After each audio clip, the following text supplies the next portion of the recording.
Hi, good morning, everyone. Rachel, RJ Hockey, joined today with my coaches as per normal. We've got Charlotte, Polly, Millie, Jenny, and Saskia. And we have a special guest today. As you can see, we've got Emily Defroand here. Did I pronounce that right? You did indeed, yeah. Thank you. Hopefully everyone knows GB and England, young star, up-and-coming talent, been in the side a good few years now.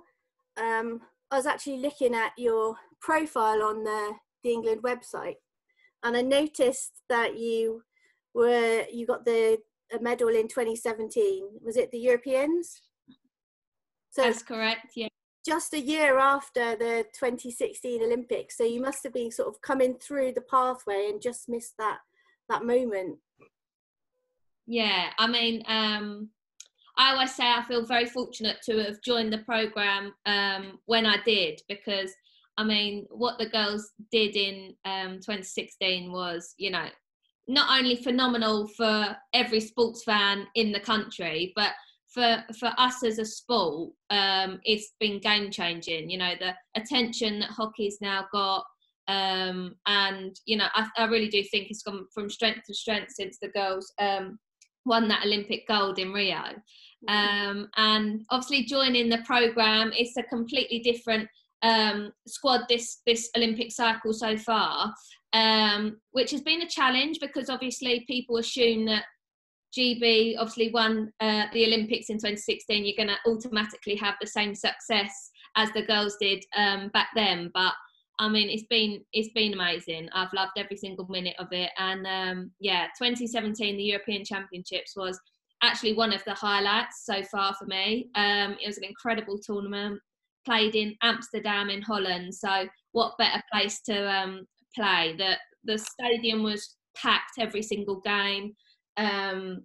We really grinded out that bronze medal in the final game versus Germany. But I mean, it was an incredible tournament, and it was kind of a really nice glimpse of international hockey, what it's all about, and obviously to win a European bronze medal in my first Europeans at senior level was incredible. Wow, that sounds amazing. That does almost cover off my first question to you. So if I lead into my first real question, it was about your experience joining the senior squad and dealing with the pressures of going from the junior, because you're in the junior performance squad, and dealing with the pressures of going from junior to senior, and how you've dealt with that, and also potentially dealing with the pressure of, like you mentioned, you know, are you going for gold again, and can they do it again? And that's a big pressure to have on somebody joining. It's almost a new squad, really, because lots of those players have retired. How are you dealing with that, Emily? Yeah, it's a good question. So going back to the first bit of your question about obviously coming through the national age group squads, I was really lucky to be involved right from under 16, under 18, under 21, all the way through up till the seniors. But that's not necessarily the pathway that all the players that make it into the senior squad have. And, you know, I was very fortunate to have, you know, the little tasters, even when I was growing up throughout my journey, when I was younger, in what it could be like if I continue to work hard, if I continue to, you know, dedicate as much time and effort as I can into my hockey and developing as a player.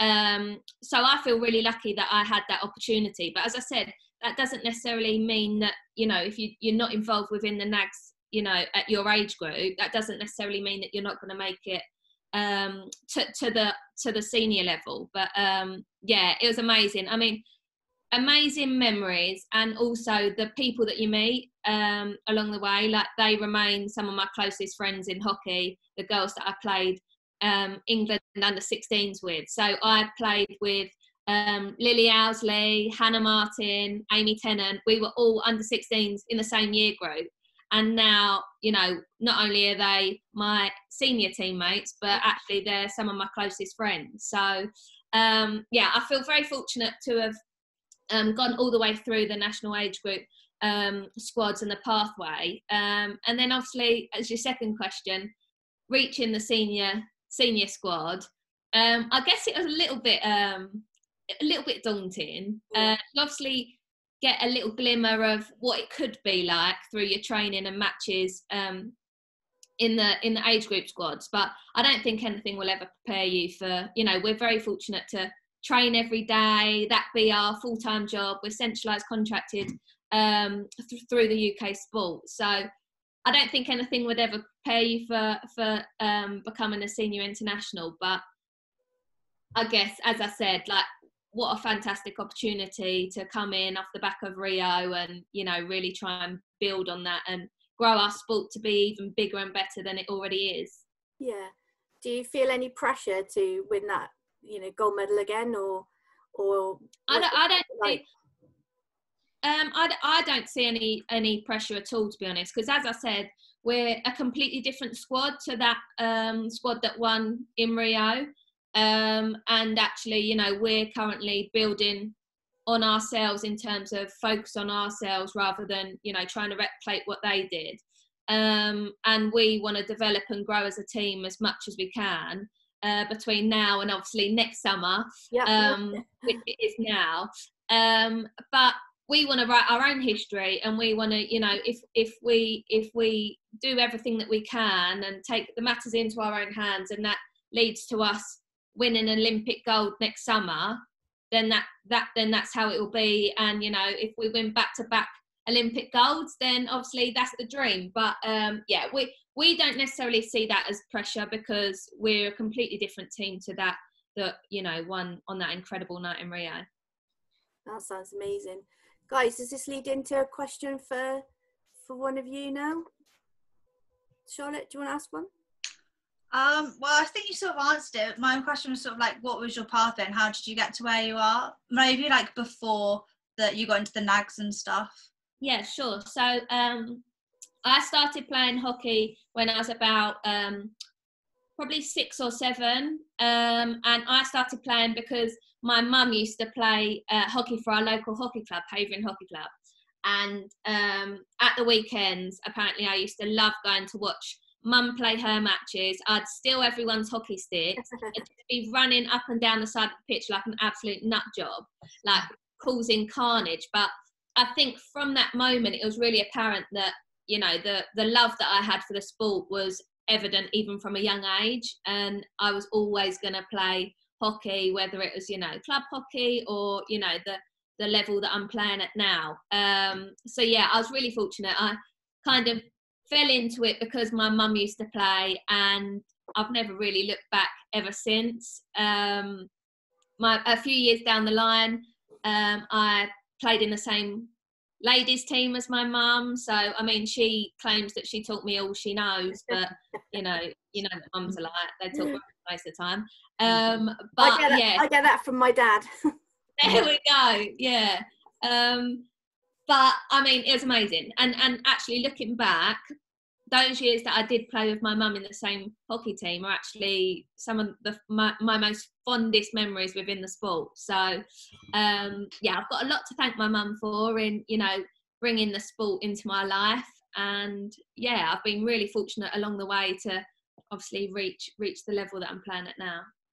Wow, that sounds amazing. There's lots of words of wisdom there for the youngsters watching. There's quite a few youngsters that we coach go into under 14s, and they're all just going into the pathway system now, and they're so excited. So they'll be really stoked to hear about that. Jenny, have you got a question? Yes. Just how are you kind of keeping up the same intensity of exercise in quarantine, because obviously you can't actually play hockey? That's it. Yeah, I mean, that's the question, isn't it? Like, how are we all doing it? Probably very similar to you. So it's obviously really, really hard for us right now. Yeah.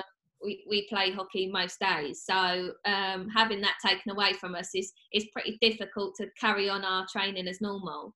But we're adapting, and we're making the best out of the situation that we find ourselves in now.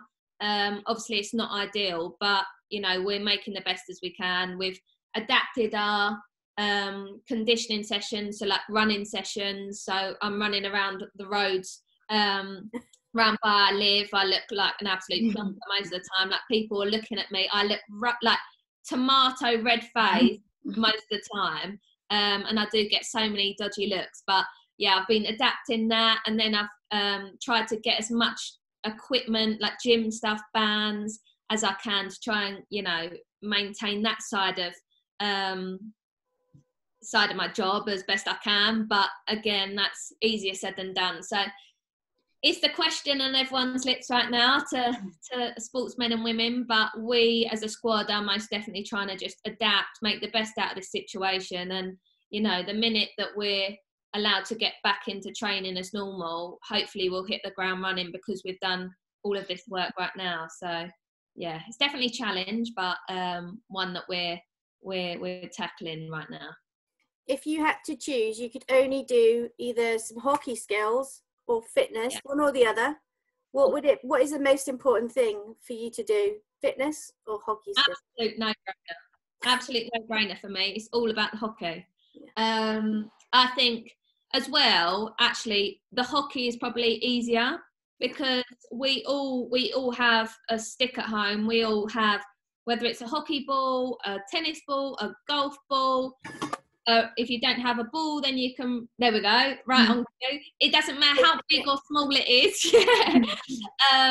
You can roll up a sock, you could do anything, but we all have our hockey sticks. And actually, you know, at the moment, although we don't have an AstroTurf pitch to play on, we've got maybe some grass, we've got a bit of carpet in our living room or in our bedrooms. So at the moment, actually, I think, you know, you can focus on the both. You can focus on the running, the fitness side, as well as the hockey. But me, speaking as a biased hockey player, it's a no-brainer in my point of view. I don't think there's any harm in, you know, keeping your eye in at the moment. And if you break a few vases of your mum or something in the living room, the TV, by, you know, place dribbling or whatever, then so be it. It's worth the risk. I totally agree with you there, and it does take me back to when I first started playing on grass, long time ago. Love that. Good stuff. Sass, you got a question? Yeah. When you like first started the nags and everything, and like now, how do you like juggle everything of like school and then uni, and then like also like high intensity and lots of training? Sure. I think that's the biggest challenge, actually, when you do join the nags, in terms of it's a big pressure on your shoulders in terms of the amount of training that you have to do, the travelling. So I don't know whether the nags still train at Lilleshall, but when we were playing, it was always at Lilleshall, and that's like 3.5 hours from where I live in Essex. So it's a fair journey, and I can imagine it's the same sort of, you know, bit of an effort getting from where you are right now. But in terms of the whole pressure and added stuff that comes with it, is a big thing to take on.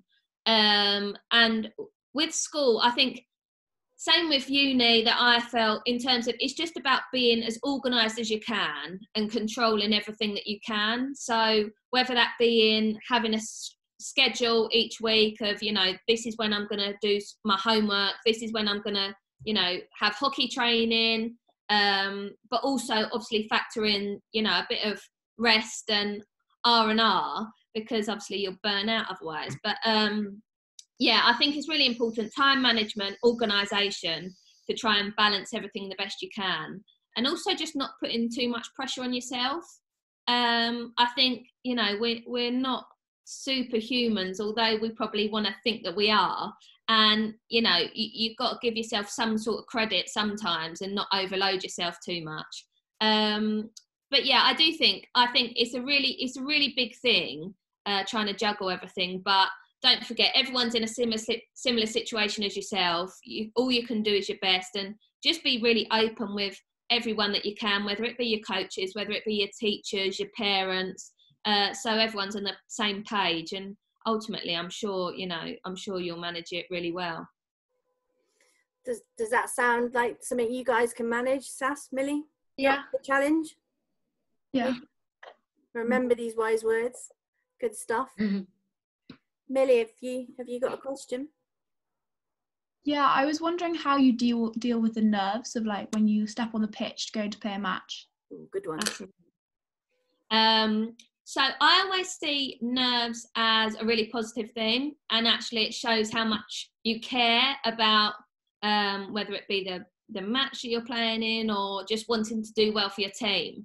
And actually I try and channel the nerves that I feel into more, excitement or thoughts like, okay, I've done all the hard work now, I've done all the training, now it's the fun part. And actually it does make me think sometimes when I do put too much pressure on myself or get really nervous, in that you step on the pitch for every training session and you don't feel nervous about training, you don't have butterflies in your training, it's just normal. And actually you've done all of this training, you've done all the hard work, and the matches are usually, the fun parts. That's why I play hockey. I don't know about you guys. That's definitely why I play, and I love playing matches, and I try and get it in my head that actually I've done all the hard work. Nerves are a good thing because it shows that I care and want to win and want to do well, and just try and channel it into a positive, and try and channel that nerves into, nervous energy into excitement and, getting ready to go. It's all about confidence and the mind and all that kind of stuff. I tell you all the time, you youngsters, don't I? Do you guys tend to get nervous before matches then? Definitely. Yeah. Yeah. And how do you feel like you manage it or cope with it? I probably like kind of listening to music with all my team and kind of just getting really comfortable with everyone before we start, because then like kind of your team can kind of boost you up a bit as well. But I think they're good. Sometimes a lot of them aren't so good, but yeah, I just kind of have a laugh with my team before and then focus when we need to, and that normally just seems to do the trick. Yeah, I'd agree. Yeah. I was always taught to flip the feeling out, so like flick all the nervous energy out. It's a good one. Have you heard, I don't know whether you've heard Maddie Hench tell her story about, so she always says that when she lets in a goal or makes a mistake, she will go behind the goal, take a sip of her drink, and then just chuck her water bottle away. And it's kind of like just chucking away the mistake, chucking away the negativity. So I'm not saying fling your water bottles, out the way or at people when you're about to step on the pitch because you're nervous. But I mean, it's just trying lots of things. I mean, music's a brilliant one. And you see a lot of us girls when we come off the bus getting ready to walk into the changing rooms before a game, and probably 90% of us have our headphones in with music on because we are nervous and we want that distraction. So it sounds like you guys have got it all under control. Have you got a ritual that you do, like a game day ritual, or something that you do the same thing every evening, every morning before you play a really important game? I tend to have the same breakfast on game days, so I like a big bowl of porridge with like some peanut butter in it, or berries or whatever, just chuck everything on it. So I like to have some porridge. In terms of rituals, I used to be more superstitious than I am right now, actually, but little things like we all tend to sit on the same seat on the bus going to the game. You've got the people that are quite quiet listening to music at the front of the bus. You've got the people chilling out or doing whatever they want to do in the middle, and then you've got the chatterboxes at the back of the bus. I'm probably towards the back in the middle, because if it's good conversation, then I join in. If it's worth my time, I'll join in. Otherwise, I'll have my headphones in and listen to music. So we tend to have set seats in the changing rooms as well. You tend to sit in the same place, up like in a tournament, for example.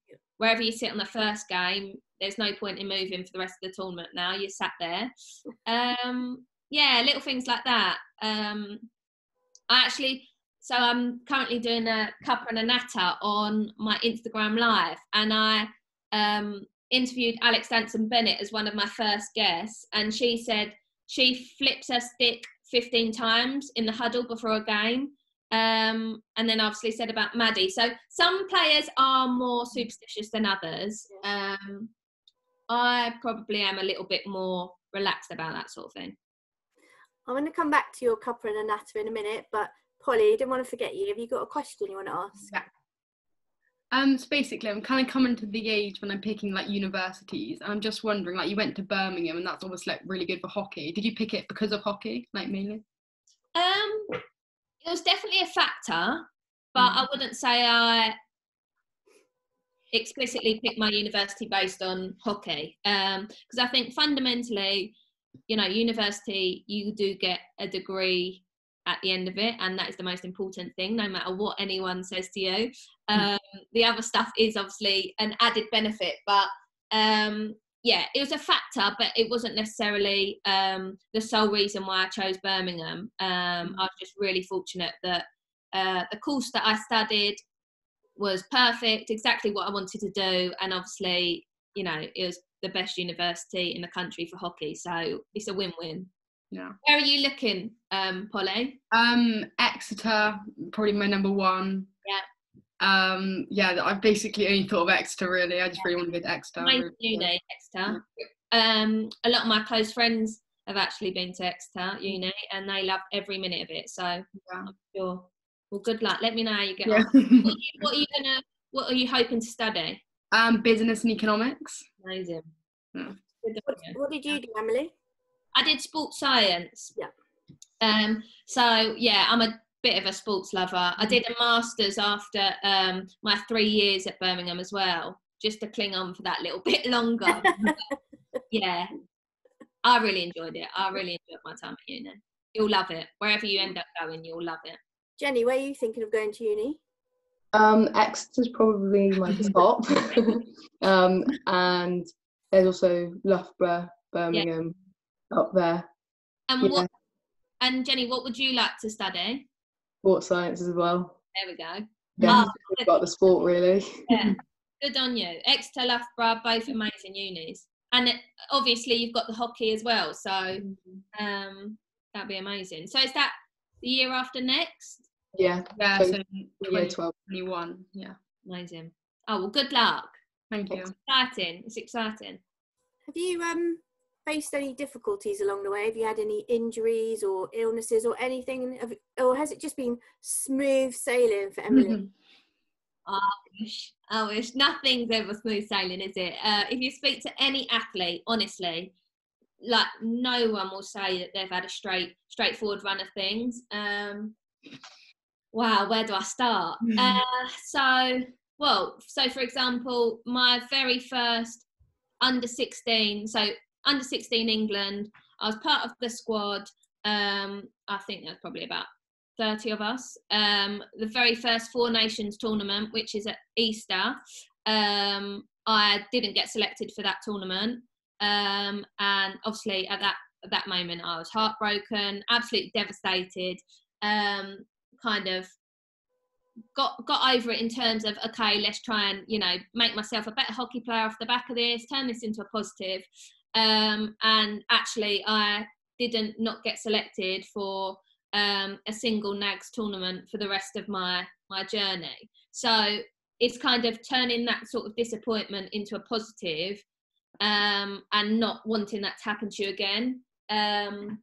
And then in terms of injuries, oh my gosh, I don't know where to start. I've honestly had loads. I've in 2013 at the Youth Olympic Games, I broke my thumb in the final practice game before the tournament started. So I couldn't play in the Youth Olympics throughout the tournament. And yeah, pretty much spent 2 weeks in Sydney doing nothing but have a huge cast on my arm, and you know, be devastated that I couldn't play. I've honestly missed so many things, tournaments. I've had so many deselections.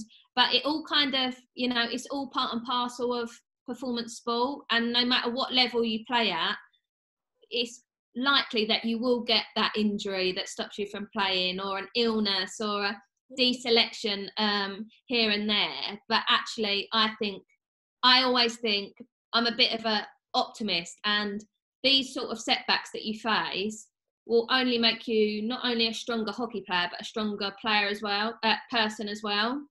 And I always try and make sure that, you know, however I cope with these setbacks, whether they're an injury, whether they're a deselection, I always try and come back even stronger, and turn it into a positive. So no matter whether it was the under 16 deselection back in the day, whether it was missing the Youth Olympics, whether it is, you know, all the stuff that I've had in the senior team as well. I've had numerous deselections, numerous injuries. I mean, I've had a long bout of concussion recently. I was out for, I think it was 4 months. Eventually get back to a position where I'm back training with the girls, no symptoms whatsoever, get selected for the trip to go to South Africa, and then coronavirus happens, and then, you know, we don't go to South Africa, we don't play hockey for the last few months. So yeah, it's been a bumpy road, but I wouldn't have changed any of it for the world, because it's made me who I am, like now, the player that I am now. So it's all positive. So all these young coaches here have all dealt with their own little bits of disappointment, apart from, well, no, that's not true. Like Millie and Saskia trying to get their way into, you know, the ones squads, to play every Saturday in the ones, and that is quite hard at club level. Polly is now on the DICE programme, and Jenny didn't make it this year. So they're all dealing with their own little bits of, you know, knockbacks, and dealing with them very, very well, in my opinion. Jenny, you had a question, didn't you, that was similar to what we've just been talking about? Do you want to just, have we covered everything or not? I think we pretty much covered everything. It was just to do with disappointment, because I've been to Futures Cup for 3 years in a row, and I haven't been selected any time. So it was just kind of how do you turn it into a positive and stay motivated? So I honestly think that is such an easy answer, in terms of you getting to Futures Cup alone is incredible. Like, think of all of the girls that play hockey in this country. And what team were you playing for, sorry? Wessex Leopards, yeah. So you were part of that 16, 18 player squad representing Wessex Leopards for your age group. That alone, like, think of all the girls that would want to be in your position, and it's a phenomenal achievement. And I know it's so easy for me to say, because I mean, I get the same feedback from my parents, from my brothers, or when I get disappointed by deselection. But it's trying to see the bigger picture, and actually you have done phenomenally well. You've come through, you know, the county, your school, your region, and to get to Futures Cup, which is incredible, which is like the pinnacle of what you can achieve for regional hockey at your age group, is amazing. And I mean, if you keep working, if you keep doing everything that you can do in your power, then you can't ask for anything more, whether that be a selection for the NAGS age group squads, or whether, you know, it's just I've represented Wessex Leopards at my age group. I mean, incredible, honestly. So it's easy for me to say, but please try and, you know, give yourself a little bit of credit on the phenomenal achievement of even making it to Futures Cup. Yeah. Fab, thank you. I tell them that all the time. Yeah. And they've got university to go and get themselves noticed and playing the Bucks teams. And so if it's meant to happen, it will happen. They just got to keep working hard and remain positive. Right, guys? And Charlotte, you're just going to be a fantastic captain. You know, you're past it now. But you are a great captain. Has anyone got anything? You're too modest, Charlotte. She's brilliant. Has anyone got any other questions they want to ask? You're good? I think, well, for like, because obviously it's me and Millie's first year in NAGS. It's just like what to do to carry on, like, in the age group and carry on, like, throughout. Like, how did you like sort of keep going and like, you know, sort of just sticking through it all? It's obviously, you know, hard work. You just gotta keep working as hard as you can. As I've said, like, control everything that you can control, put in the hard work, and I'm sure, you know, that the development side and the selection will come with it. I think fundamentally as well, you just got to have the right attitude, and, you know, your desire to improve as a hockey player, or, you know, to succeed and, you know, reach the goals that you want to reach, and the ambitions that you want to strive towards, whether that be senior international hockey, whether it be under 16 England, whether it be, you know, Clifton Ladies 1s, Clifton Ladies 2s, whatever that may be, and just, you know, keep going. It's one of those where it's very easy to, you know, so for myself, it's very easy for me to be like, I want to be an Olympic gold medalist. But you don't become an Olympic gold medalist overnight, do you? You've got to put in the hard hours. You've got to put in the, you know, days, weeks, months, years of dedication and hard work, sacrifices along the way. And actually you doing that step by step, that obviously makes it even more sweeter for when you do reach your goals. So I guess in answering your question, it's just having the right attitude, having that desire to continue to improve, ask questions of your coaches and your teammates and everyone else, and just believe in yourself, really. Have fun and believe in yourself, and, you know, the sky's the limit. You'll be great. You'll be great. Hopefully we'll play together one day, right? That's the dream, right, guys?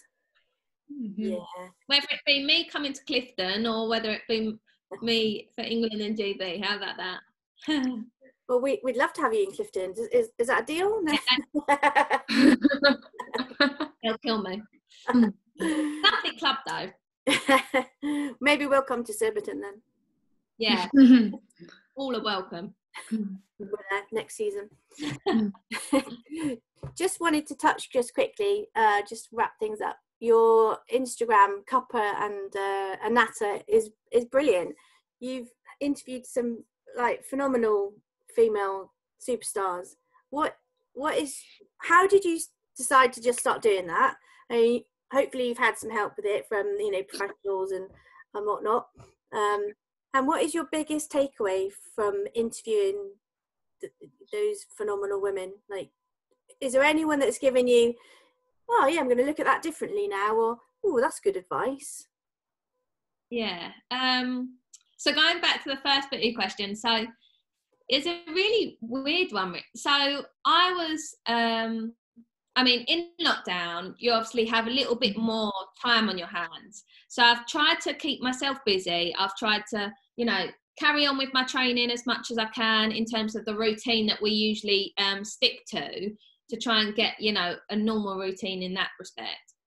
But also I wanted to find something else to fill my time, because once I've done my 2 sessions of the day or 1 session of the day or whatever I'm doing in terms of the hockey side of things, well, I was twiddling my thumbs. So I kind of wanted to do something that would, you know, bring a little bit of light-hearted fun to things. Yeah.